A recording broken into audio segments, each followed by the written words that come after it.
muling matuto, magpakumbaba, magpadisiplina sa Panginoon. Especially po, ang ating pag-aaralan ay about sa pag-ibig ng Panginoon. At alam naman po natin na sa kahit anong pag-ibig, laging may nasasaktan, laging may nagpapakumbaba. Amen po ba? So, I will be discussing po a minor prophet at ito po ay ang Book of Hosea. Si Sa Hosea po ay isang minor prophet and yung mga major prophets po ay kay Pastora Grace na. So sa amin po ay mga minor lamang pero kahit po minor prophets sila, nandoon pa rin ang salita ng Panginoon, ang katotohanan ng Panginoon at higit sa lahat ang pag-ibig ng Panginoon. Kaya naman po, ngayong umaga, pag-aaralan natin ano ba ang tungkol sa libro ni Hosea at bakit ito naisulat at ano ang gustong iparating sa atin ng Panginoon. I hope po everyone will have a humble heart na sa correction and discipline na ibibigay na ito, hayaan natin na kumilos ang Panginoon. So si Hosea po ay isinulat niya ang libro na ito para sa mga tao or para sa mga Israelita sa Northern Kingdom. During this time po, nahati po ang Israel sa Northern Kingdom and Southern Kingdom. So yung Southern Kingdom po, at least po, they become faithful kay Lord. But yung Northern Kingdom po, they become unfaithful to the Lord. And because of their unfaithfulness and because of their rebellion during that time, sa pagmamahal ng Panginoon, nagpadala siya ng isang propeta. Alam naman po natin na kapag nagpadala ang Panginoon ng propeta, ito po ay isang warning or judgment para sa mga tao.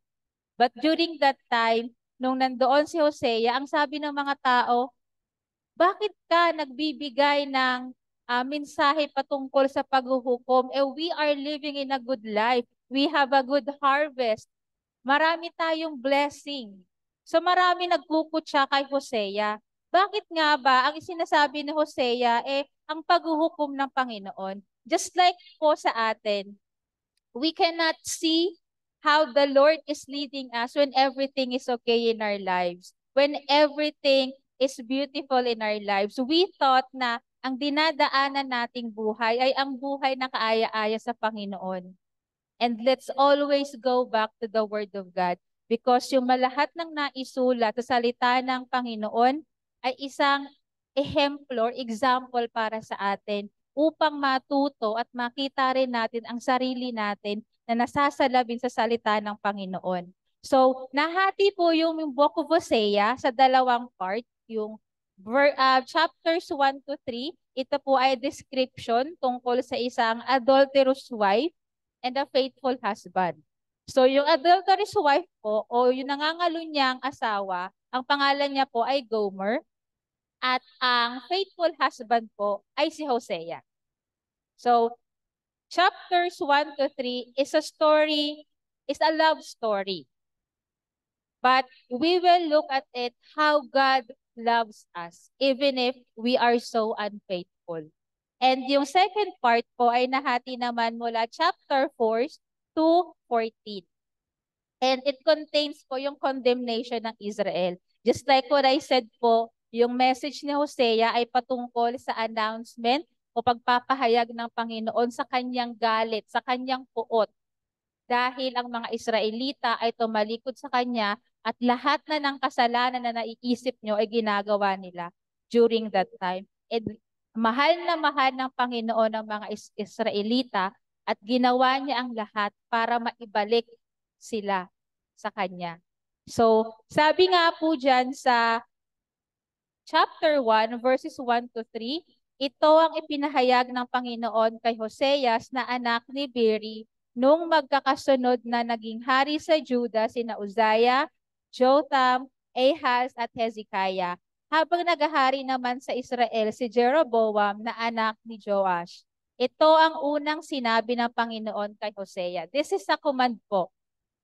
Mag-asawa ka ng babaeng nangangalunya at ang inyong mga anak ay ituturing ng mga anak ng babaeng nangangalunya. Sino po kaya ang gustong mag-asawa ng babaeng nangangalunya? And to think po na si Hosea ay isang propeta. To think po na si Hosea ay righteous before the Lord. Sabi ng Panginoon, ito ang magiging larawan ng kataksilan ng aking mga mamamayan sa akin ng kanilang Panginoon dahil sa pagsamba nila sa mga Diyos-Diyosan.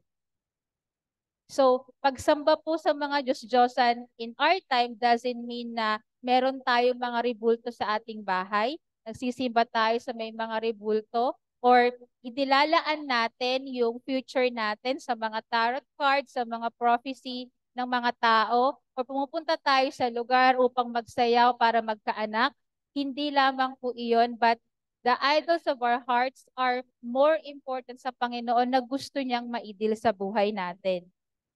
So sinabi ng Panginoon sa verse 4, kay Hosea, Jezreel ang ipangalan mo sa bata at dahil hindi magtatagal at paparusahan ko ang hari ng Israel dahil sa ginawang pagpatay ng ninuno niyang si Jehu sa lungsod ng Jezreel. So dalawa po yung meaning ng Jezreel. Una pong meaning is yung scattered. Ang sabi ng Panginoon, i-scattered ko ang mga Israelites. At ang pangalawa po ay ang Valley of Jezreel, kung saan po naganap yung madugong labanan, kung saan nagkaroon po ng massacre ng lahat ng descendants ni Ahab, kaya ihiganti ng Panginoon. So sabi ng Panginoon, pangalanan mo anak mo ng Jezreel para maipakita mo sa mga tao na ito ang mensahe ko na ikakalat ko silang lahat into exile. So hindi pa rin po nakinig ang mga tao. Nanganak ulit si Gomer. Ang pangalawang anak niya naman ay pinangalanan na Lo Ruhama. Na ang ibig sabihin, no mercy or not love. Ang sabi ng Panginoon kay Hosea na ipangalan mo sa bata dahil hindi ko kaaawaan ni patatawarin ang mga mamamayan ng Israel. So isipin nyo na lamang po bakit ganun yung galit at puot ng Panginoon. Ano po ba yung mga kasalanan na ginawa ng mga Israelita during those times? So naging corrupt po sila. Naging adulterous po sila. They broken their covenant before the Lord. Nang sabi nila, there is no other God that we will be serving, only the one true living God or Jehovah. Sinabi nila yun sa Panginoon. But during the abundance of their time, nakalimutan nila lahat yon, tinalikuran nila lahat yon. Just like what we always do sa Panginoon. Kapag nahihirapan tayo, we always promise to God na, Lord, kapag nairaos ko lang tong problemang to, na Lord, kapag nakapasa ako sa exam, nakapasa ako sa ganitong profession, Lord, I will serve you. But after that time na ginawa ng Panginoon yung part niya, yung part naman natin yung hindi natin nagagawa because nandun na tayo sa mundo at nakakalimutan na natin ang ipinangako natin sa Panginoon. So ganoon po ang nangyari sa mga Israelite. They have turned to other gods for answers and kumuha sila ng mga allied sa iba't ibang bansa. And during that time po ay may mga wars. Alam naman po natin na yung Assyria ay isang malaking bansa na gustong sakupin ng Israelita. At meron pong judgment ang sabi ng Panginoon, hahayaan ko na lupigin ng Ephraim ng Assyria para makita nila kung gaano ako napupuot or nagagalit sa kanilang ginagawa. So ang sabi niyan, I will not show no mercy or love. Gusto po ba natin na ang Panginoon po natin na hindi na tayo bigyan ng atensyon, ng pagmamahal, ng habag at biyaya? Yun po yung gusto niyang ipakita sa mga tao during that time. At hindi pa rin po nakinig ang mga tao. And the third son ni Gomer at ni Hosea ipinangalan na Lo-ami. Sabi niya, dahil ang mga mamamayan ng Israel ay hindi ko na mamamayan at ako ay hindi na nila Diyos. Parang ang sakit po no, kung tayo ay sasabihin ng mga magulang natin at tinatakwil na kita, hindi na kita anak, lumayas ka sa bahay ko, huwag ka nang babalik dito. Kung sabihan po tayo ng mga magulang natin na hindi na kita anak, ano pong mararamdaman natin? How do we feel if someone says na, I don't love you anymore. I will not show mercy anymore. Nahayaan na kita sa buhay na gusto mo. Di ba po, in some point of our lives, we want someone na nag-show sa atin ng care, nag-show sa atin ng pagmamahal, nag-show sa atin ng understanding. And lahat lang po iyon na pangangailangan ibinigay ng Panginoon sa Israel. Pero dahil nga po maganda ang kanilang pamumuhay at sila ay they depend on themselves rather than God, nakakalimutan nila ang Panginoon. At yung tatlong mga anak ni Gomer at ni Hosea, yun po ay prophecy sa kanila na yun ang mangyayari sa Israel. Pero kahit nagbigay ng propesya ang Panginoon, ang sabi niya sa verse 10 to 11, merong future restoration if they humble themselves. Sabi, pero pagdating ang araw na kaawaan ko sila at pagpapalain, nandun pa rin po lagi yung habag ng Panginoon. Dadami sila tulad ng buhangin sa tabing dagat na hindi kayang takalin o bilangin. Sa ngayon na itinatawag silang kayo'y hindi ko mga mamamayan, sila'y tatawaging mga anak ng Diyos na buhay. Magkasamang muli ang mga mamamayan ng Juda at Israel at pipili sila ng isang pinuno. Muli silang uunlad sa kanilang lupain.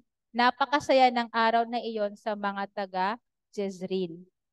So isipin po natin na kahit ipinapakita po ng Panginoon yung galit niya, yung lungkot niya, laging merong hope sa Panginoon. Laging niyang gustong ma-restore yung relationship niya.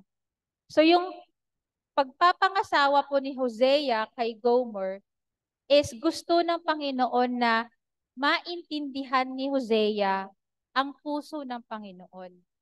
Na you married to an adulterous woman, and that adulterous woman symbolizes the land of Israel. Yung people ng Israel, sila ay adulterous, nangangalunya sila, unfaithful sila. And si Hosea is God.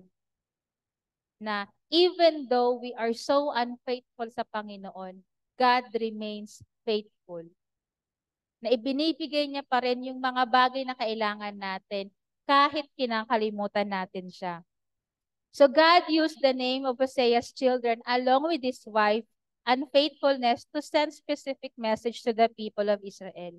Pero meron pa ring promise of restoration.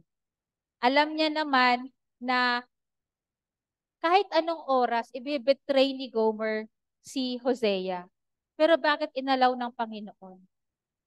Dahil ulitin ko po, gustong maintindihan ng Panginoon ang puso niya sa pamamagitan nung nai-experience ni Hosea. And that is the amazing love of God. At doon na naintindihan ni Hosea na ganito ang puso ng Panginoon sa mga Israelita. Kaya ganun na lamang yung pagpapadala ng mga mensahe para sila ay tumalikod sa kanilang mga maling ginagawa. Sabi nga po dyan sa chapter 2, verses 2 to 5, mga anak, sawayin ninyo ang inyong ina dahil iniwan na niya ako sa kanyang asawa. So we know po na nangangalunya talaga si Gomer. Di ba po sa mga mag-asawa, you love each other, you are loyal to each other, you are faithful to each other, and then one time bigla na lang nawawala yung pag-ibig, nawawala yung gana ng partner mo. And then you will ask, why? It's because either one of you hindi na po faithful or hindi na loyal sa covenant na isinumpa nyo sa harap ng Panginoon. And masakit po na iwan or sabi-sabi nga po nila is ipagpalit sa ibang babae or ipagpalit sa ibang lalaki. So, ganun din po ang naramdaman ng Panginoon every time na pinagpapalit natin siya sa mundo. Every time na pinipili natin na maging loyal sa trabaho natin, maging loyal sa circumstances ng buhay natin, kaysa maging loyal sa Panginoon. Na if we have our own families, nagiging busy na po ang bawat isa, and we always tend to forget, and we always forget na dapat pinagpipray po natin na As for me and my household, we will serve the Lord. Pero ang madalas po, hindi po yun nangyayari. Dahil madalas tayo ay nangangalunya. Nangangalunya in a sense na lagi tayong nasa mundo tumatakbo. Instead of lagi tayong tumakbo sa Panginoon. Ituloy ko po. Kung hindi siya titigil, ay huhubaran ko siya at ang kahubaran niya ay gaya noong siya ay isinilang. Gagawin ko siyang parang desyerto o ilang at pababayaang mamatay sa uhaw. At kayong mga anak niya ay hindi kakakaawaan dahil mga anak kayo ng babae nangangalunya. Nakakahiya ang ginagawa ng iyong inang nagsilang sa inyo. Sinabi pa niya, hahabulin ko ang aking mga lalaki na nagbibigay sa akin ng pagkain, tubig, telang lana at linen, langis at inumin. So during those times po, these things are so valuable and these things po are luxuries na sa kanila. So I remember po, napanood ko po yung movie about Hosea. Title niya po is Amazing Love. Way back 2013 or 14 po. And God showed me kung paano niya, yung kagustuhan niya na maibalik si Gomer sa kanya. Kung ano yung ginawa ni Hosea, binili niya ulit si Gomer. Dahil in-auction po si Gomer, nangalo niya siya, tapos hindi nagustuhan, nung kinasama niya, ginawa siyang, in-auction po siya. So parang isang alipin na po siya. So si Gomer during that time, asawa niya na si Gomer. So sabi ni Hosea, mahal ko ang asawa ko. Hindi ko siya pababayaan. So during the auction, di ba po may mga bidding yon? Ang sabi nung bidder, sino ang gustong bumili dito? Isa itong magandang babae. Pwede mo siyang pagtrabahuhin or magkaroon ka pa ng supling. So ibinebenta ito ng isang silver. So may isang lalaki na nagbid na sabi, isang sako daw ng barrel. So, ayaw ibigay ng bidder. Sabi niya, hindi, isang silver.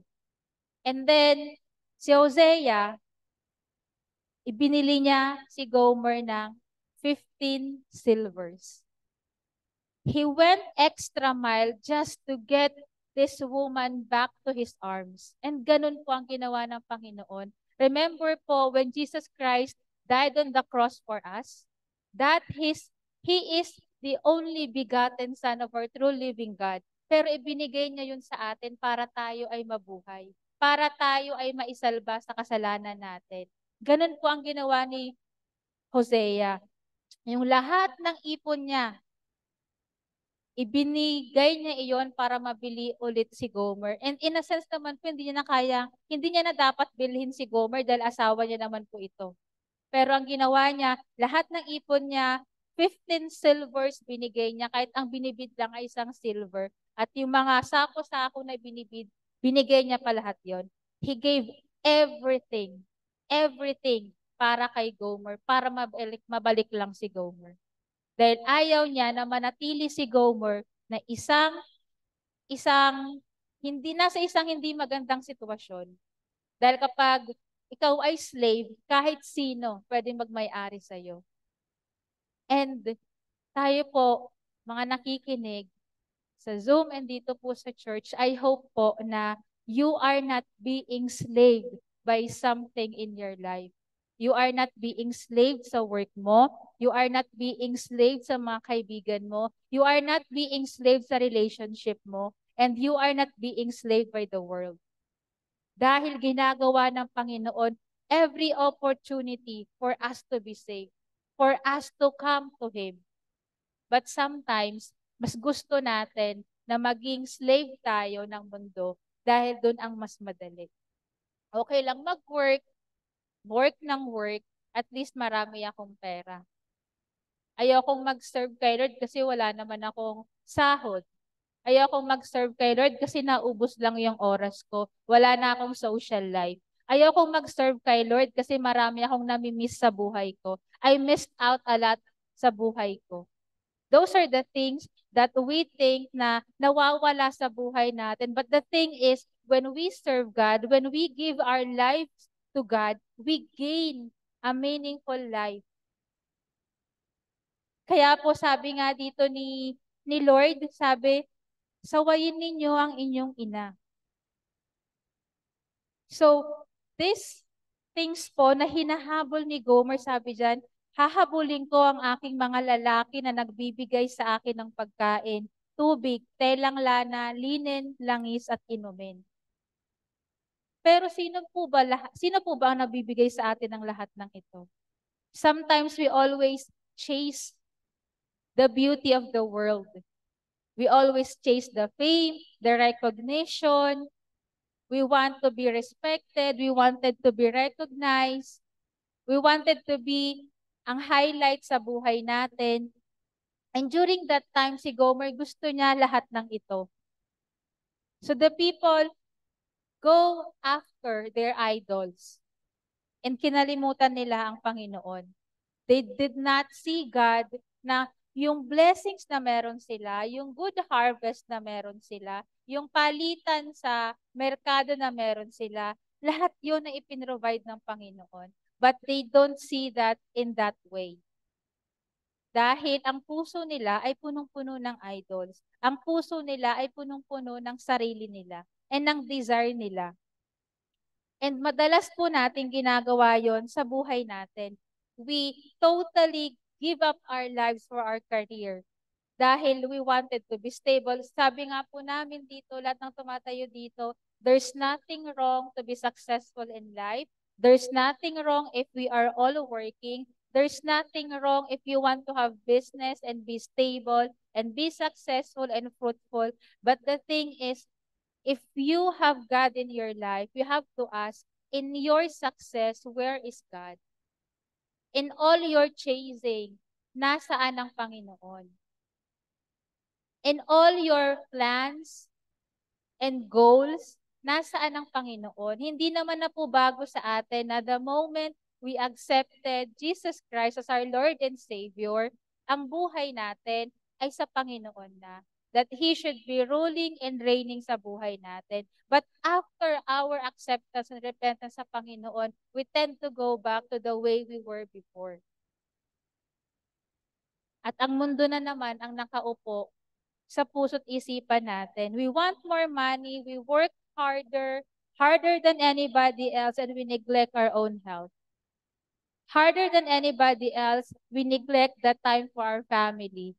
We work so hard, nagpi-please tayo ng mga tao, neglecting that the time na we should be spending with the Lord is more precious than the time we are spending outside. Spending, partying, spending, traveling, lahat ng mga bagay na po iyon ay kayang-kayang ibigay ng Panginoon. But ang gusto lamang niya po is, anak, asawa mo ko, di ba po sabi, we are His bride. So kung ang asawa natin ay hindi natin nabibigyan ng sapat na oras, di ba magrereklamo? Hindi natin nabibigyan ng sapat na atensyon, di ba nagrereklamo? Hindi natin nabigyan ng respeto, di ba nagrereklamo? And kapag hindi natin nabibigay yung mga bagay na yon, we drift away from our relationship. And that relationship ay paunti-unti nagkakaroon ng cracks. So kung magkaroon man tayo ng pera, ng magandang trabaho, ng magandang pamilya, sa tingin niyo po, sino ang nagbigay noon? Sa tingin niyo po, in all your hard work and hardship, sa inyong pagpapagal, sino po ang nag-provide? Di ba po, the Lord provides what we need. The Lord provides everything for us. So sana po, kapag nakuha na natin yung inaasam natin, huwag po nating kalimutan ang Panginoon. Huwag nating titingnan ng Panginoon na diyan ka lang, Lord. Lagi siyang nasa parking. Na kapag hindi kita kailangan, Lord, stay ka lang sa parking lot. Pero pag kailangan kita, drive tayo, magkasama tayo. So hindi po dapat tayo ganun. Meron tayo mga mapagmamahal na magulang. Meron tayong mababait na kaibigan. Meron tayong maayos na mga boss sa trabaho, magandang bahay. Sa tingin niyo po, sino ang nagbigay noon? What if bawiin lahat yon ng Panginoon sa atin? What if tanggalin lahat yon ng Panginoon sa atin? We always fail to seek the one who provides for everything for us. He is our source. He is our provider. So sabi ng Panginoon sa Matthew 16:26, what good will it be for a man if he gains the whole world yet forfeit his soul? Ito po yung isa sa mga key verses sa buhay ko na what if I gain the whole world? What if I am living the dream that I want? What if I have the job that I desired so much? What if meron ako ng lahat ng yon but I lost God in the process? But I lost my soul in the process. Na wala na yung sigla ng buhay mo, wala na yung purpose ng buhay mo, na wala na yung kaligayahan, kapayapaan na nararamdaman mo while chasing all those things. Dahil madalas tayong mga lunya. Dahil madalas nating puntahan yung mundo kaysa sa Panginoon. So ano ang plano ng Panginoon para maibalik niya ang Israel sa kanya? Sabi sa verses 6 to 7, kaya babakuran ko siya ng matitinik na mga halaman para hindi siya makalabas. Habulin man niya ang kanyang mga lalaki, hindi niya maaabutan. Hahanapin niya sila pero hindi rin niya makikita. Pagkatapos, sasabihin niya, babalik na lang ako sa asawa ko dahil higit na mabuti ang kalagayan ko noon sa piling niya kesa sa ngayon. Very true po ito sa mga nangangalon niya. Na sa mag-asawa, if they are not satisfied with their partner, they will look for other na mas satisfied sila at that moment. And then kapag nandun na sila sa, I don't want to say po na kabit or sa pinili nila, and then they are not satisfied again. At maghahanap na naman sila ng panibago. Bakit sila hindi nasa-satisfied? Dahil it's in within their hearts.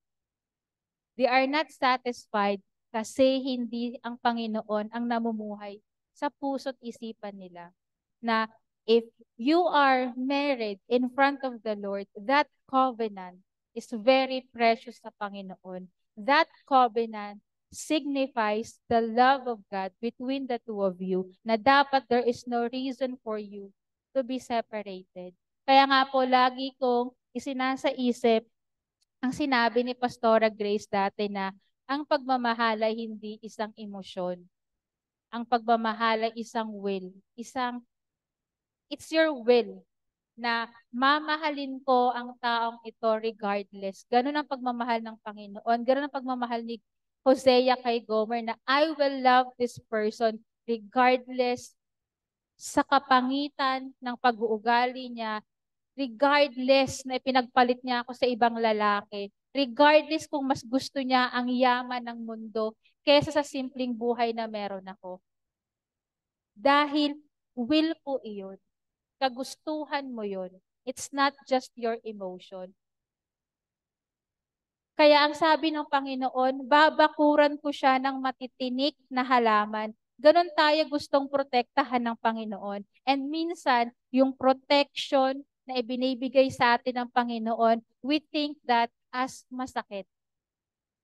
But that's the only way na mapoprotektahan tayo ng Panginoon. Even if we think na, Lord, masakit kung nasaan man ako ngayon.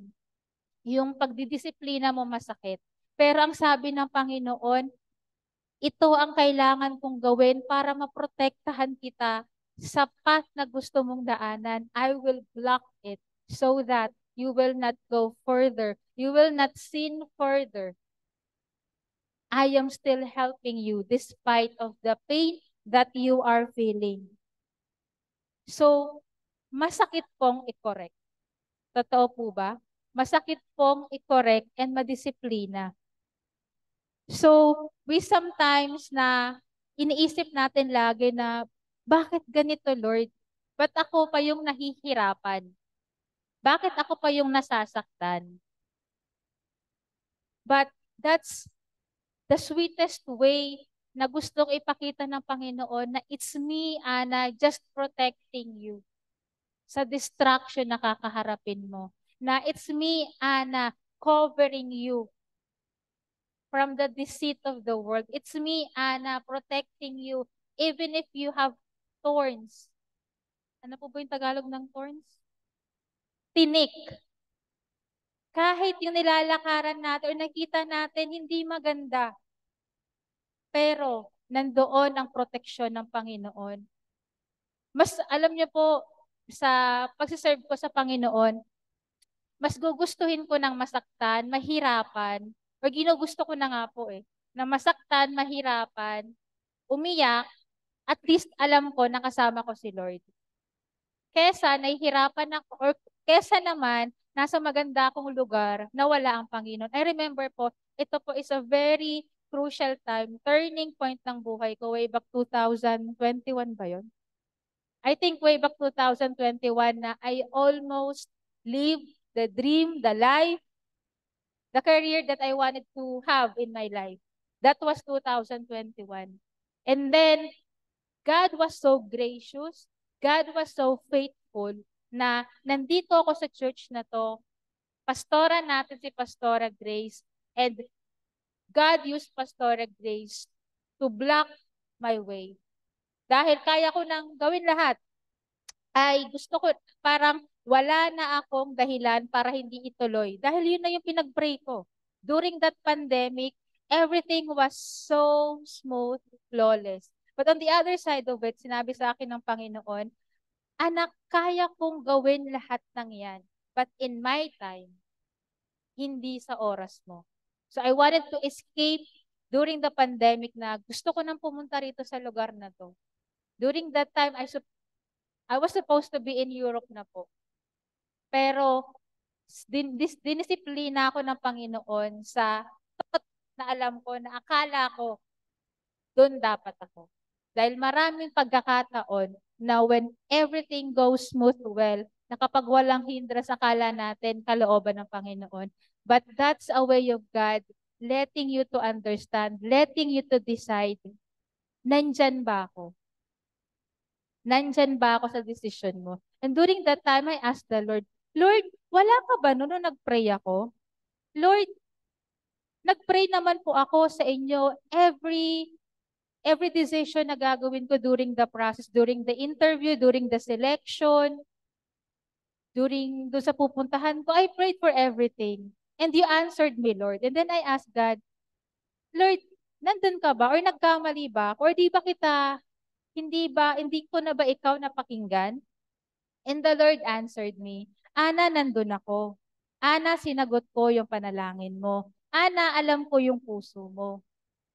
But the thing is, God reminded me of Abraham and yung anak niyang si Israel. Si Isaac, I'm sorry po. Ibinigay ng Panginoon kay Abraham si Isaac. Pero itinest ng Panginoon si Abraham na i-sacrifice ang anak niyang si Isaac. So sabi niya, Ana, I almost give you or I almost gave you yung desired life mo, yung dream mo. But I was testing you kung ibibigay mo sa akin yun. Kung pagkakatiwalaan mo pa rin ako na kaya ko pa rin ibigay yung ninanais ng puso mo. And then sabi ko, oo nga no Lord, si Abraham, naghintay siya ng ilang years para kay Isaac. And nung ibinigay na si Isaac, ang sabi mo, i-offer mo sa akin si Isaac. And then si Abraham, sinunod niya si Lord. Masakit man sa puso niya, sa damdamin niya, at mahirap yon dahil ang sabi, i-offer. Kapag in-offer mo ang isang bagay sa harap ng Panginoon, you need to kill someone or something. So during that time, Abraham had to kill Isaac. So during that time, my dream ay muntik nang mamatay. Or sa tingin ko, Lord, pinatay mo na yung dream ko. But hindi. During that time, God made a way out and God made me understand na there's a bigger picture of everything. And madalas po, dun tayo nagkakamali na kasama natin si Lord. Yes, kasama natin si Lord. Pero is that the perfect time for you to take that path? Yun na ba talaga ang gusto mo? Kasi kapag wala ang Panginoon, sabi ko nga, kung natuloy kaya ako dun sa Europe, kamusta kaya yung buhay ko? Masaya kaya ako doon? Or may guilt ako? Or mamimiss ko ba yung nandito? Or makakalimutan ko ba si Lord? Dahil sa Europe po, alam naman po natin na hindi po sila ganoon. Alam niyo po, yung pagkakakilala sa Panginoon. And then, yung sexual immorality and everything, lahat po doon ay legal. So sabi ko, Lord, kung nandun po kaya ako sa Europe, ano po kaya yung buhay ko doon? Magsiserve pa rin po kaya ako doon? Or mag-church pa rin po kaya ako doon? Or nandun pa rin po kaya yung calling ko? Yun po yung mga tanong ko sa Panginoon. So sabi nga ng Panginoon diyan, ibabalik ko sa kanya ang mga ubasan niya at ang lambak ng Akor ay gagawin kong daanan ng pagpapaalala na magandang kinabukasan at sasagutin niya ako katulad ng ginawa niya nung panahon ng kanyang kabataan nung kinuha ko siya sa lupain ng Ehipto. So, ang sabi po dyan, yung Valley of Achor daw po is a place of death. But in the place of death, God can turn it into a place of hope. God can only turn something in our lives, turn the bad things into good things sa buhay natin. Dahil mahirap po sa buhay natin kung tayo ay patuloy na namumuhay na wala sa Panginoon, edi sana po hindi na natin tinanggap ang Panginoong Hesukristo sa buhay natin because in that way, hindi tayo papakialaman ng Panginoon. Pero we decided na tanggapin natin ang Panginoon. So we must take responsibility to honor Him, to keep our promise to Him, to have our covenant sa Kanya, and to respect Him. Because every time we make a mistake or we intentionally make a mistake, hindi na natin nire-respeto ang Panginoon. Maraming pagkakataon po sa buhay natin na dinidisregard natin yung disiplina ng Panginoon. Dahil ayaw nating mahirapan and we want to live a life that is full of joy, that is full of freedom sa buhay natin. So, sabi po diyan, at sasagutin niya ako katulad ng ginawa niya noong panahon ng kanyang kabataan. When we were mga bata pa po sa pananampalataya, di ba po? When we were babes in Christ, madalas na mabilis sumagot ang Panginoon sa mga panalangin natin. And as we mature, magtatanong ka, Lord, bakit dati naman ang bilis mong sagutin yung panalangin to? Bakit ngayon it takes months, it takes years, and sometimes it takes forever for you to answer me?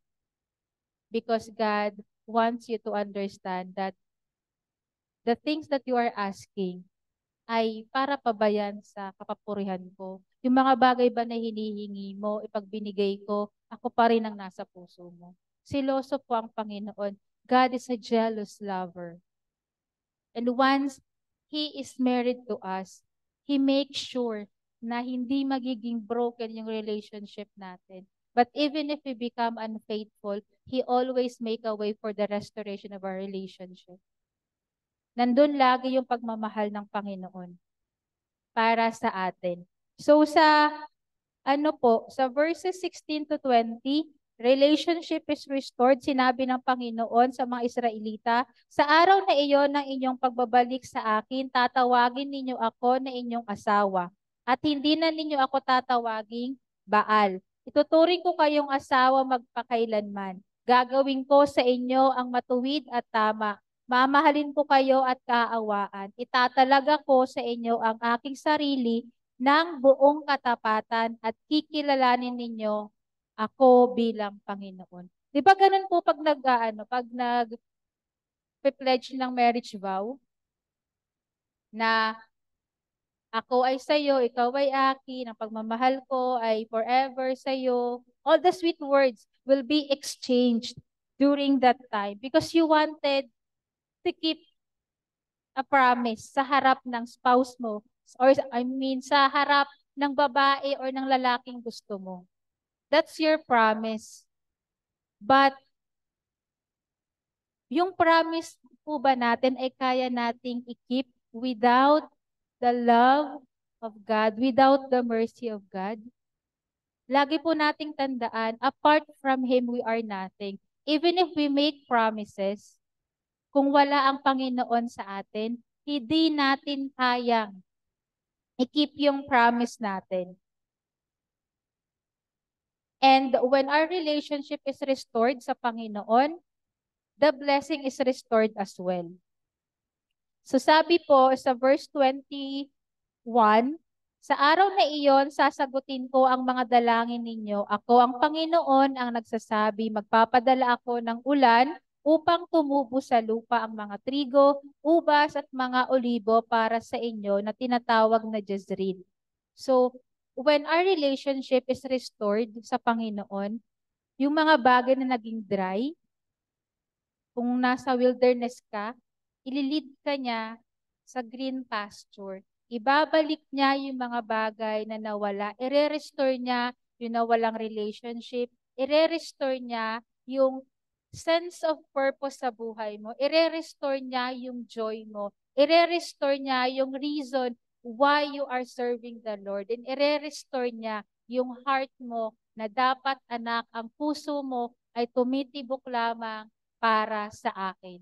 Di ba nga po, sa ating mga Kristiyano, kapag nagkaroon na tayo ng minamahal, hindi pa rin sila ang priority natin. Ang priority pa rin is God and then yung asawa. Iba nga, ministry, asawa, pamilya. So, nasaan po ang Panginoon natin doon? Nasaan po si Jesus sa buhay natin ngayon? Sa araw na iyon, sasagutin ko ang mga dalangin nyo. It's a great blessing when God answers our prayer. And it's also a blessing when God denies our prayer. Kapag hindi ibinigay ng Panginoon yung panalangin natin, it's also a blessing because that is a way of His protection sa atin. Sabi niya, I will have mercy on her who had not obtained mercy. Diba po, yung sa mga anak ni Hosea, yung Jezreel, ang sabi doon, scattered nila, scattered ng Panginoon to exile. But kapag na-restore ng Panginoon ang blessing and relationship natin, the scattering would be transformed into sowing. Tayo'y mag-aani na. Yun po ang meaning ng Jezreel. And yung sabi niya sa anak na si Lo-Ruhamah, sabi, I will have no mercy sa iyo. Kapag na-restore ng Panginoon, sabi niya, I will have mercy to my people. Dahil ganoon kalambot ang puso ng Panginoon.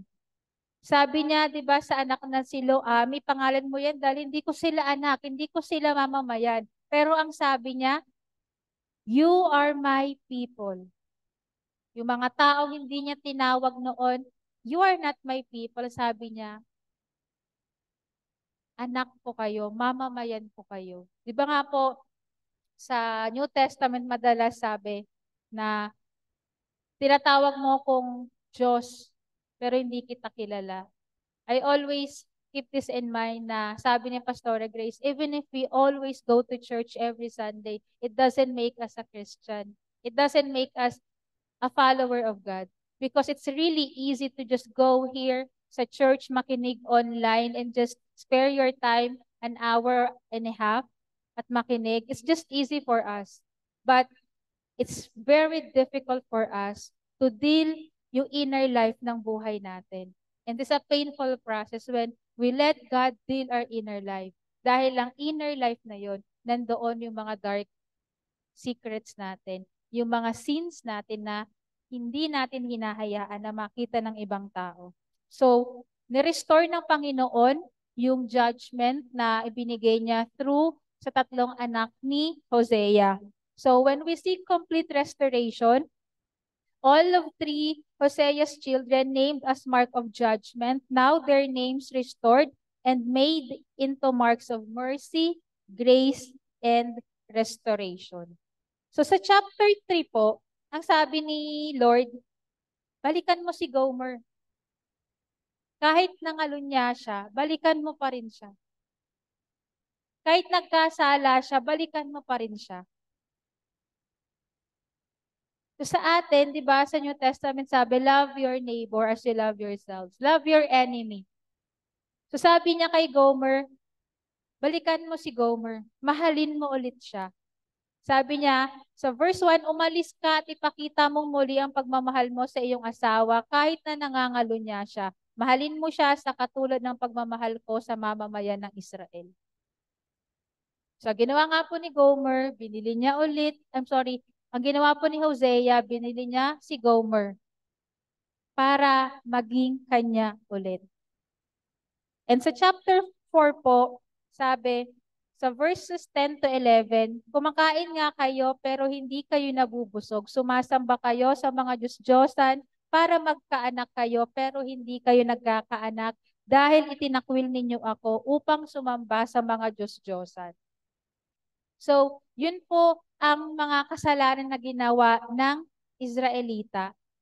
Pansinin niyo po, ang sabi sa verses 10 to 11, kumakain nga kayo pero hindi kayo nabubusog. That means, hindi tayo nasa-satisfy. You have work but you are not satisfied. You have a relationship, let's say a good relationship, but you are not satisfied. You have a good family, you have a good house, you have everything that you wanted for your life, but hindi kayo satisfied. And God is telling you because I am not in your life anymore. Or you are keep on benching me sa buhay mo. Kaya you feel hindi ka satisfied. And then sabi sa verses 16 to 17, sapagkat matigas ang ulo ng mga taga-Israel, katulad ng dumadalagang baka na ayaw sumunod. So, paano tayo poprotektahan ng Panginoon kung tayo ang matigas ang ulo natin and we don't humble ourselves before the Lord? If we don't cooperate sa ways ng Panginoon, then God will not do anything because He will not force sa buhay natin because binigyan niya tayo ng will.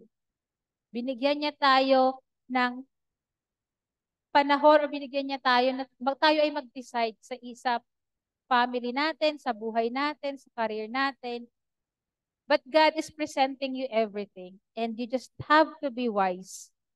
You just have to choose wisely which path you have to take. So sa chapter 5 po, Israel's sinful idolatry, ang sabi dyan, sinabi ng Panginoon, makinig kayo mga mamamayan ng Israel, pati na kayong mga pari at sambayan ng hari, dahil ang hatol na ito ay laban sa inyo, para kayong bitag dahil ipinapahamak ninyo ang mga mamamayan ng Mizpa at Tabor.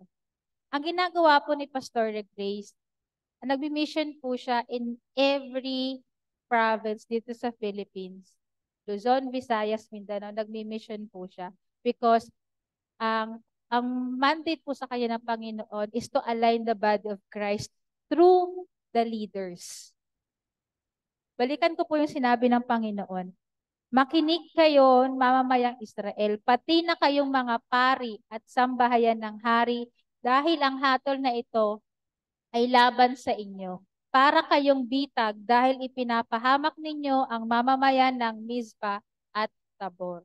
For all the leaders out there, for all the pastors out there, for all the elders out there, and sa mga leaders, ito po ay ang mensahe ng Panginoon na we should not be the reason why yung members congregation natin ay nag-stumble, ay nagkakasala. Because God saw in Israel that the leaders did not lead in a godly way. They may be leading their congregation or their group in a worldly way. At hindi nila yon nakikita or napapansin because their hearts ay punong-puno ng idols, idolatry sa buhay nila. So, kaya naman po laging ina-address ng pastora natin is yung leaders. When the leader is hearing and seeking God, receiving the message of the Lord, then yung nare-receive niya po na mensahe ng Panginoon, yun din po ang ibibigay niyang mensahe sa mga tao.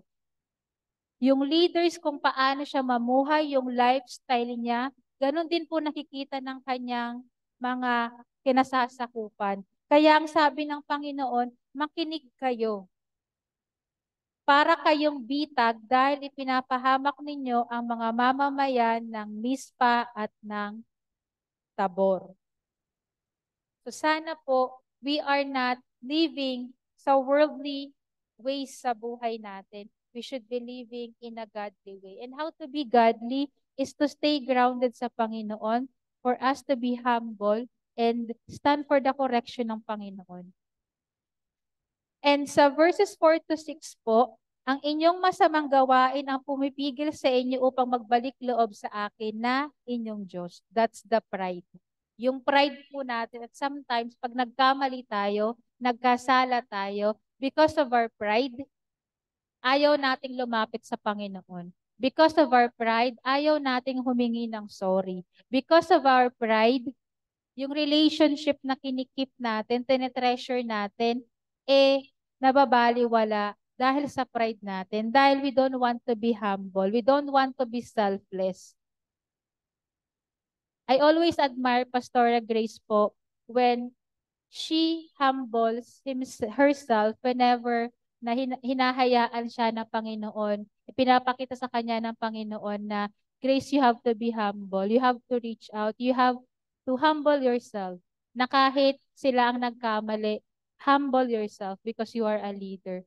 Kahit ikaw ang nasaktan, humble yourself.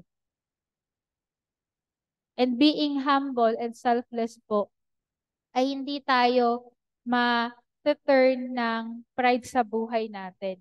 So, yung pride ng Israelite, akasabi nila, okay na ako sa buhay ko, di ko kailangan ng Panginoon. Masagana ang ani namin, masagana ang pamumuhay namin. We don't need God. Or kung ina-acknowledge man nila si Lord, hindi totoo sa puso nila, hindi genuine sa puso nila yung pag-acknowledge kay Lord. It's just easy to pray. It's just easy to sing worship song. It's easy na tayo'y kakanta lamang. But whenever we sing to the Lord, is it true to our hearts? Whenever we sing before the Lord, nakikita ba natin yung puso natin at puso ng Panginoon na iisa? It's easy to pray if we want something sa Panginoon. But it's hard to pray kapag ayaw nating madisiplina sa Panginoon. Ayaw nating lumapit sa Panginoon. So sa chapter 6 po, it's a call to return to the Lord. So paano nga po ba na-miss out ng mga taga-Israelita ang puso ng Panginoon? Sabi niya diyan, sapagkat hindi ang inyong mga handog ang nais ko, kundi ang pagmamahal. Mas naising ko pang kilalanin ninyo ako kaysa sa mag-alay kayo ng mga handog na sinusunog. Sometimes if we are guilty, na we are not living the life that God wants us, or if we are guilty na nagkamali tayo, or if we are guilty na intentional yung pagkakamali natin, if we are guilty na hindi tayo humingi ng kapatawaran, if we are guilty, nag-guilty tayong maramdaman, sometimes we offer things para ma-appease yung feelings natin. Sometimes, pwede nating lakihan yung tithes natin dahil nag-guilty ka sa ginawa mo. Nagbibigay ka ng mga kung ano-ano dahil nag-guilty ka sa ginawa mo. And sometimes you say pa kay Lord na, Lord, I will do this kasi nag-guilty ka.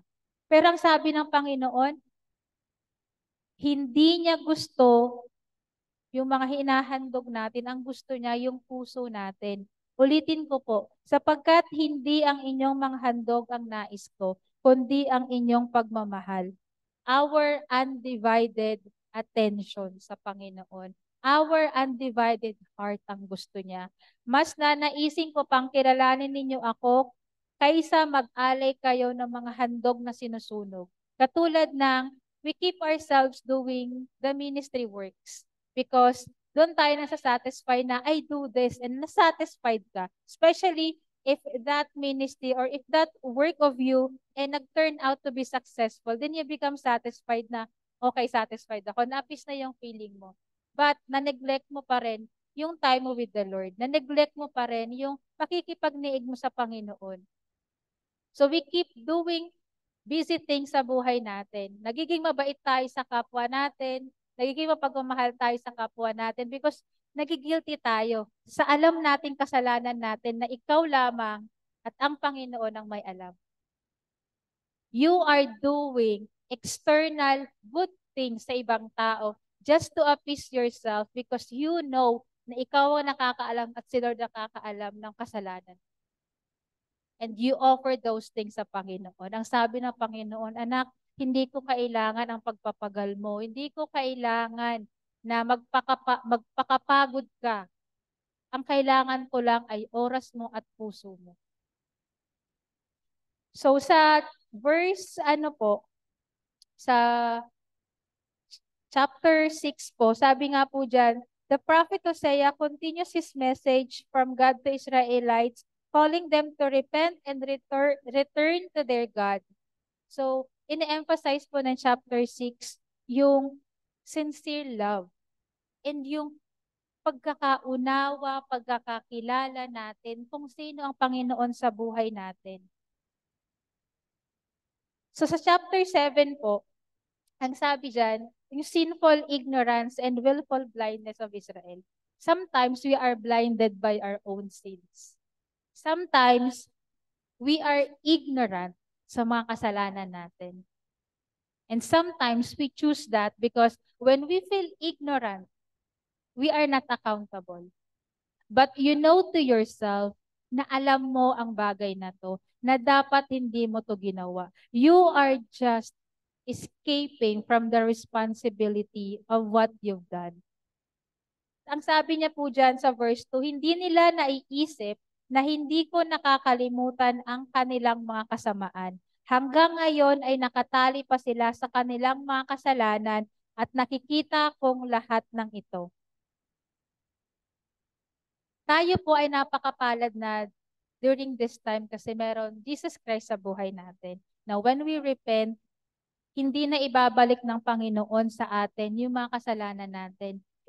Those sins in the past that we've committed, kapag hiningi natin ng repentance, wala na yun sa Panginoon. Clean slate na yun sa Panginoon. But during those times, sa Old Testament, naaalala ng Panginoon, hindi nakakalimutan ng Panginoon ang mga kasalanan. So what if every time sa buhay mo, may nagpapaalala sa'yo ng kasalanan mo, how do you feel? How do you feel when sometimes, when some people bring your past, when sometimes people bring your mistakes na sinisisi ka, how do you feel? Di ba po hindi maganda sa pakiramdam? Minsan naiinis ka pa, mga away pa tayo, maiirita. But hindi po ganun ang Panginoon sa atin. Once we repented our sins, our mistakes, totally clean slate na po yun. Hindi po niya papatawarin yung mga hindi pa natin nagagawang kasalanan. Yung past sins natin. Na kapag hiningi natin ng kapatawaran, papatawarin tayo ng Panginoon. So, sabi diyan sa verse 11, para silang kalapati na kay daling lokohin at walang pangunawa. Humingi sila ng tulong sa Ehipto at Assyria. So, when we are losing our understanding and our wisdom, panahon na po para magtanong tayo sa Panginoon. Why I'm not deciding the things in my life correctly or according sa kaparaanan ng Panginoon? We thought na yung mga kasalanan natin, napatawad ng Panginoon. Yes, when we repented. But let's not make a mistake again, knowing na ipapatawarin naman ako ng Panginoon. Nasaan po ang respeto at pagmamahal natin sa Panginoon? Na ginagawa nating easy ticket yung repentance natin sa Panginoon. And ang totoo naman po talaga is we are not repenting naman po talaga. We are just asking for forgiveness dahil nagigilty tayo sa mga kasalanang ginagawa natin. And if you are guilty because of the things that you've done, ayun nga po yung sinasabi nila na hindi totoong repentance po iyon. Gusto mo lang ma-appease yung nararamdaman mo, kaya gusto kang patawarin ng Panginoon. But God wants us to have a repentant heart. So, Sabi diyan, parang mga kalapati na kay daling lokohin. Sana po wag nating hayaan na tayo ay madaling maloko ng mundo. Madaling maloko ng ibang tao. Sa tingin mo po ba hindi nakikita ng Panginoon lahat-lahat na patungkol sa buhay natin? Yung kasalanan mo, yung galit mo sa kapwa mo, yung puot mo, yung unforgiveness mo, yung addiction mo. Sa tingin niyo po, hindi po yung nakikita ng Panginoon na when you face with other people, ay okay lang. You are godly, you are presentable, you are cheerful, you are joyful. Sa harap ng ibang tao, mapagpatawad ka, mapagmahal ka. But deep inside, nandoon pa rin yung mga bagay na yon sa puso mo. So, in conclusion po, yung mga kasalanan po natin, from chapters 1 to 7 na nabanggit po natin sa Book of Hosea, leads us to confusion. When we are confused, we don't know what is the right thing to do and what is the wrong thing to do. Just like Israelites, because of their sins, they are confused. They became forgetful and they are headed for their destruction. And wag po nating hayaan na because of our sins, we become confused to what is the real truth sa buhay natin, to what is the real meaning of our lives sa harapan ng Panginoon. And let us not forget that everything that we have in this world, everything na meron tayo, ay nagmula ito sa Panginoon. And don't neglect that, na kahit anong habol mo sa mundo, kapag hindi iyan niloob ng Panginoon, mapapagod ka lang at wala kang makukuha. And ayaw ng Panginoon na mapunta tayo sa distraction natin. And yung sin natin, nagiging blind po tayo dito eh. Nagiging blind tayo sa mga sin natin and it becomes a cycle na. Dahil nga nagiging blinded ka na, nagiging manhid ka na, it becomes a cycle of your life na it's okay to sin, small sin, white lies, it's okay. Compromise sa work, compromise sa sarili, compromise sa relationship, compromise sa ministry, compromise when it comes to your resources. It's okay. Because it becomes a pattern of your life na. It becomes your lifestyle na. Huwag nating kalimutan na yung mga past victories natin, yung mercies na ibinigay sa atin ng Panginoon, yung understanding na binigay sa atin ng Panginoon. Huwag nating kakalimutan yun in the days that we are living in a good life. And personal and private sin does not stay personal or private very long.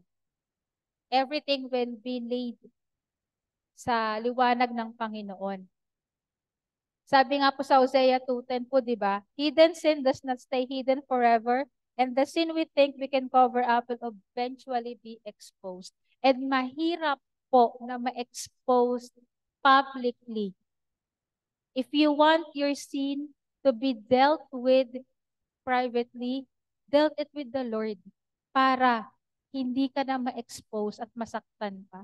And yun ang gustong gawin ng Panginoon sa atin. That's why He takes every inch of opportunity para i-touch yung heart natin na, Ana, you are going the wrong way. You are making the wrong decisions in your lives. Na you are taking pride of what you have. Na you are being so righteous. Na you are being too dependent sa career mo because it giving you a good things.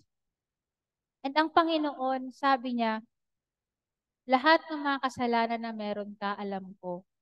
Kaya kung gusto po natin na ma-deal ito between the Lord, magpa-deal po tayo sa Panginoon dahil masakit ma-deal publicly.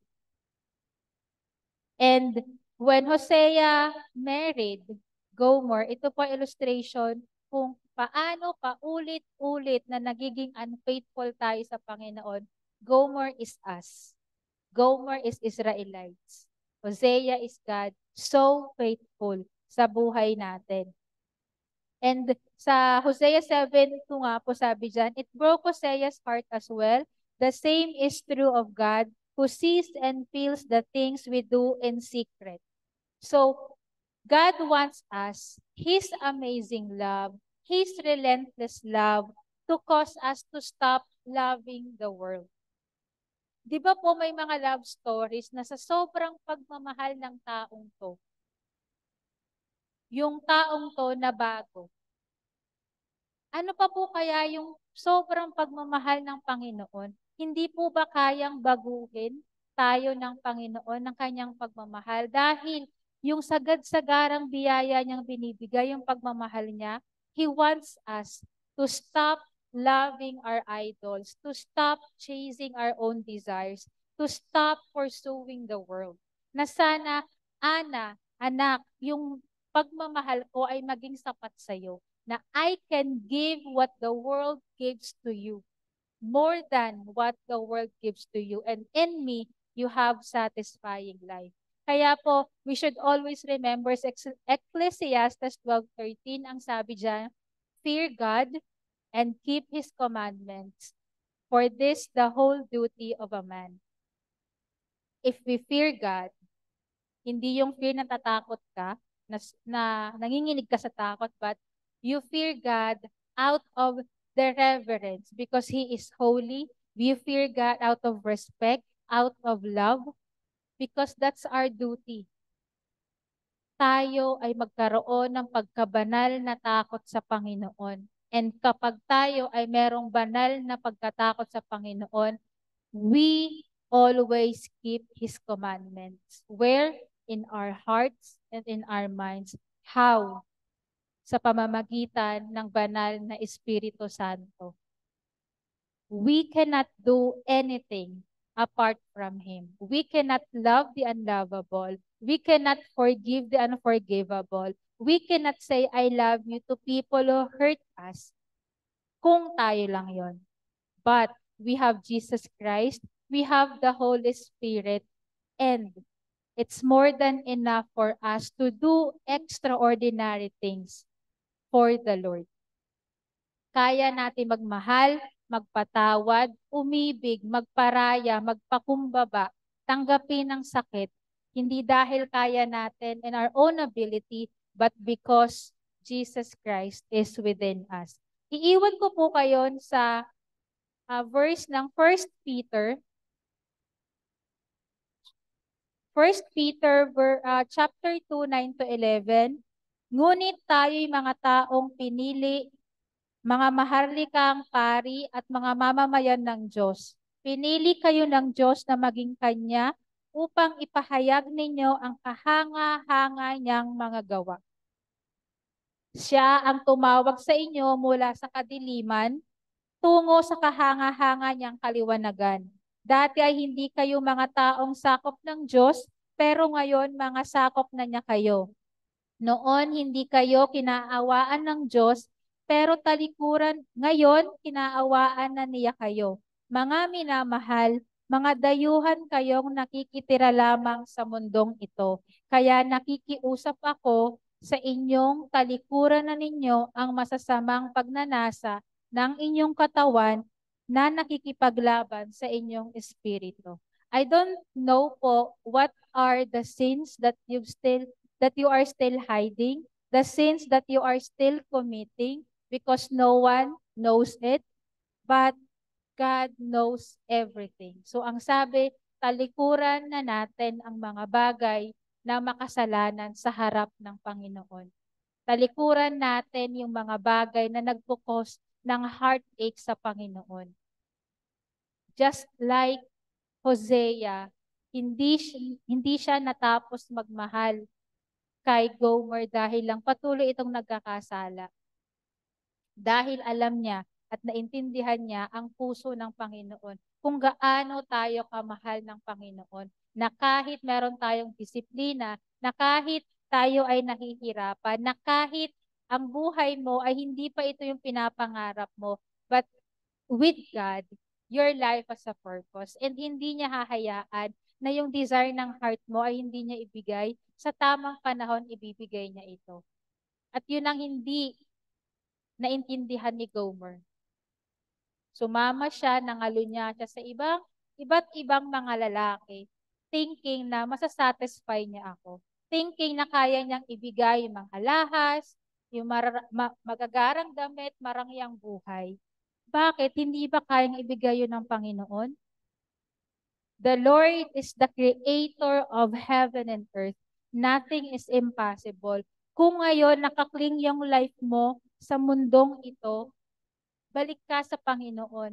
Nothing is impossible sa Panginoon kung siya ang hahayaan mong maghari, maging Lord sa buhay mo. And I pray po na sa libro ni Hosea, meron tayong naintindihan kung paano ang pagmamahal ng Panginoon ay nananatili sa atin. We just have to submit. We just have to be humble. We have to repent to the sins na nagagawa natin. And in that way, God will be able to restore everything sa buhay natin. Hindi niya man maibalik yung job offer na binigay sa'yo na palampas mo. Hindi ka man mapunta doon sa country na gusto mong puntahan or hindi mo man nakuha yung salary package na gusto mo. God will restore everything na mas deserve mo pa. So I pray po, natutunan natin how God loves us amazingly.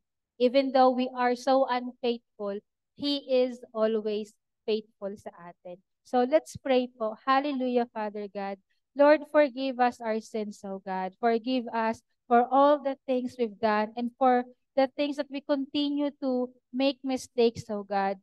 Lord, empty our hearts and bring light and flood it with your love, Panginoon. Hayaan mo na sa aming pagkakasala, patuloy kaming lumapit sa inyo, O God. Lord, empty ourselves with our desires, with our selfishness, Panginoon. At palitan mo ito, O God, ng pagmamahal na nanggagaling sa iyo. Lord, satisfy us with your love. Satisfy us with your promises, O God. And satisfy us with your faithfulness, O God. Lord, maraming salamat dahil patuloy mo kaming kinakahabagan. Patuloy mo kaming tinatawag na kami ay iyo, O God. That you are our God and we are your people, O God. Lord, maraming salamat at hayaan mo na ang buhay namin ay maging isang patotoo na kami man po ay nagkakasala, O God, as we humble ourselves and repent ourselves, O God, before you. Kami ay papatawarin mo and we have another day, O God, to correct our mistakes, Panginoon. Maraming salamat po. Ikaw ang maitaas sa lahat ng bagay sa buhay namin, O God. Ikaw ang mabigyan ng papuri at parangal, Panginoon. Inilalagak namin lahat ng ito sa pamamagitan ng anak na si Jesus na iyong ibinigay sa sinakripisyo para sa amin, O God. Sa pangalan ni Jesus, Amen. Para sa Panginoon lamang and second na lamang ang mga desire na gusto natin. So we thank you po. And next Sunday po, ang inyong lingkod pa rin po magpapatuloy ng next chapters from chapters 8 through 14 po. Yun po ay tatapusin rin natin ang Book of Hosea para po next topic na po tayo the following week po. So I hope po na mabasa rin po natin yung Biblia para nang sa ganon tayo po ay makasunod sa ating pag-aaral. So thank you very much po and see you again on Sunday.